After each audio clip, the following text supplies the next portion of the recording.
que cambiamos la n mayúscula por la n minúscula.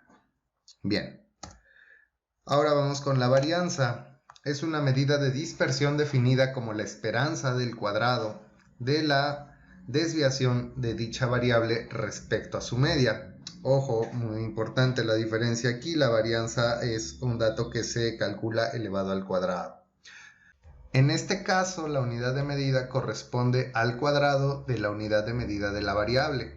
Por ejemplo, si la variable mide una distancia en metros, la varianza se expresa en metros al cuadrado. La varianza tiene como valor mínimo 0, es decir, es el valor mínimo que podemos alcanzar o que podemos obtener al estar calculando la varianza. Hay que tener en cuenta que esta medida puede verse muy influida por los valores atípicos y no se aconseja su uso cuando las distribuciones de las variables aleatorias tienen colas pesadas. Bien, es decir, si tenemos un dato atípico, platicábamos en las primeras sesiones, es que si tengo un grupo como el que vimos de 9 personas donde la estatura va de 1,57 a 1,77 más o menos, pero de repente llega un tipo que mide 2 metros con 10 centímetros, eso es lo que entenderíamos como un dato atípico y que por lo tanto seguramente podría influenciar bastante el valor de nuestra varianza y por lo tanto pues no sería una medida muy confiable para poder describir al grupo de manera objetiva. Bien, ahora de igual manera que en la desviación media vamos a tener una fórmula para datos sin agrupar y otra para datos agrupados. También vamos a diferenciar entre población y muestra. Bueno, cuando hablamos de población, la varianza se representa con la letra sigma al cuadrado y dice que es igual a la sumatoria de las desviaciones elevadas al cuadrado dividida entre la población. Cuando hablamos de datos agrupados, es básicamente lo mismo, pero vamos a multiplicar la frecuencia de cada clase por la desviación elevada al cuadrado. Esa sumatoria es la que vamos a dividir entre la población y bueno, así obtendremos el valor de la varianza. Si hablamos de una muestra, pues lo que cambia nuevamente es que utilizamos n minúscula, pero ojo, ahora vamos a dividir. Si hablamos de datos sin agrupar, será la sumatoria de desviaciones elevadas al cuadrado sobre la cantidad de elementos de la muestra menos 1.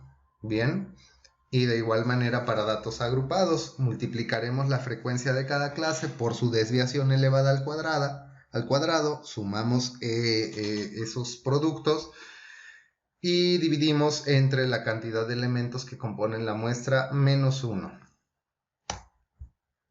Después tenemos la desviación estándar. La desviación estándar es la raíz cuadrada positiva de la varianza. Es una medida de dispersión alternativa, expresada en las mismas unidades que los datos de la variable objeto de estudio. Quiere decir que si estamos trabajando en metros, la desviación estándar se expresará en metros. Si estamos trabajando en grados, la desviación estándar se expresará en grados, etc. Bien, es una medida que se usa para cuantificar la variación o dispersión de un conjunto de datos numéricos. Una desviación estándar baja indica que la mayor parte de los datos de una muestra tienden a estar agrupados muy cerca de su media, mientras que una desviación estándar alta indica que los datos se extienden sobre un rango de valores más amplio.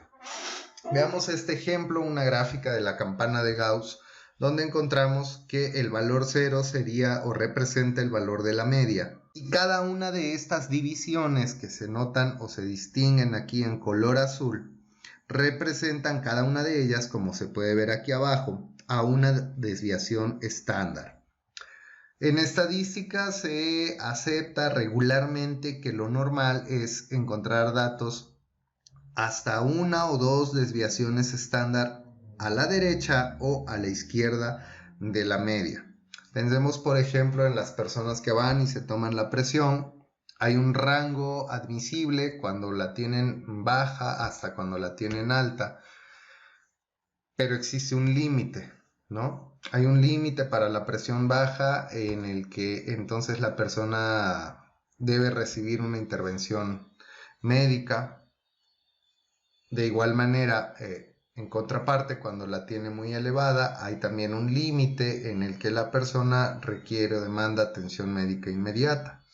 Entonces, eso es lo que encontramos. Digamos que la normalidad es lo que se encuentra dentro de las dos primeras desviaciones estándar más cercanas a la media. Insisto, tanto a la derecha como a la izquierda. ¿Cómo la calculamos? Bien, también tenemos fórmula para población y para muestra que no difieren en mucho. Tengamos en cuenta en primer lugar la información del paréntesis, que es la raíz cuadrada positiva de la varianza. Bien, entonces nos podemos dar cuenta aquí. La fórmula dice que la desviación estándar es igual a esta letra griega, sigma igual a la raíz cuadrada, y podemos observar que es la misma fórmula que encontrábamos para el cálculo de la varianza, es decir, la sumatoria de las desviaciones elevadas al cuadrado divididas entre la población, y para el caso de muestra, representado con la letra S, es igual a la raíz cuadrada de la sumatoria de las desviaciones elevadas al cuadrado dividido entre n-1. Cuando tenemos, otra manera de decirlo es que la desviación estándar es igual a la raíz cuadrada de la varianza, sea el caso para población o para muestra. Como primero se calculó la varianza, entonces al momento de calcular la desviación estándar solamente se saca raíz cuadrada de esta última y ya no es necesario diferenciar entre una fórmula para datos agrupados o para datos sin agrupar. Aquí ya podemos utilizarla sin distinción de ese detalle. Ok, tenemos finalmente el coeficiente de variación y dice: en estadística, cuando se desea hacer referencia a la relación entre el tamaño de la media y la variabilidad de la variable, se utiliza el coeficiente de variación.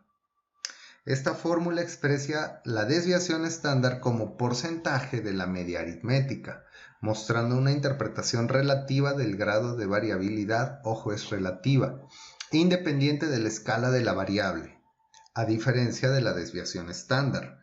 Insistimos aquí, vean que el coeficiente de variación se va a calcular como un porcentaje, ya no, por lo tanto, al ser porcentaje ya no son metros ni centímetros ni ninguna otra unidad de medida. Bien, este coeficiente es fuertemente sensible ante cambios de origen de la variable. Por ello es importante que todos los valores sean positivos y su media dé, por tanto, un valor positivo.